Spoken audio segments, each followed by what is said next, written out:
ధనికుడు ఒక రోజు నా దగ్గర ఉన్న బంగారు నాణాలను అందరికీ పంచిపెడతానని ప్రకటన చేస్తే అందరూ వస్తారు. అప్పుడు ఆయన ఒక గుమాస్తాని పెట్టి అందరికీ 10 నాణాలు ఇవ్వు అని చెప్తాడు. తర్వాత వాళ్ళు ఏమనుకున్నారో నాకు రాసి పెట్టు అని చెప్తాడు.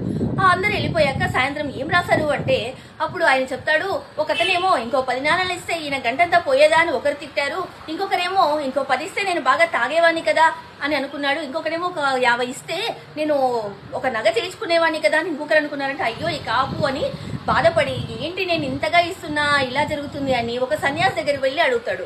ఏంటి నేను దానం చేస్తున్నప్పుడు అందరు నన్ను తిడుతున్నారు, నాకు పుణ్యం ఎలా వస్తుంది స్వామి అని అడిగితే ఆయన చెప్తాడు, సరే నువ్వు వెళ్ళి అందరికీ కడుపు నిండా భోజనం పెట్టు అని చెప్తాడు.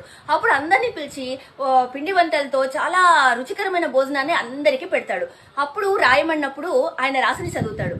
అందరూ అన్నదాత సుఖీభవ, ఆహా ఈ వంటలు ఎంత బాగున్నాయి, ఆహా ఇతడు చాలా పుణ్యాత్ముడు, ఇతడు అందరికీ కడుపు నింపాడు అని అందరూ పొగుడుతున్నారు. అది చూసి చాలా ఆనందపడతాడు. అంతే కదండి, అన్నదాత సుఖీభవ. అన్నిట్లోకెల్లా అన్నదానం చాలా గొప్పది. ఎన్ని దానాలు చేసినా దానికి ఒక లిమిట్ అంటూ ఉంటుంది, కానీ అన్నదానానికి అలా ఉండదు. ఎవరికి ఆకలి వేస్తే వాళ్ళకు మనం పెట్టచ్చు. ఆ అన్నదానము ఆ తృప్తి ఎవ్వరూ కలగదు. ఇక చాలు అని అంటారు వాళ్ళు ఒక్కటే, ఇంకెవరు ఏ దానం చేసినా చాలు అనరు. అన్నదానం చేస్తే మాత్రం కడుపు నిండగానే నాకు చాలు అంటారు. అందుకే అన్నదానాలకెల్లా అన్నదానం చాలా గొప్పది.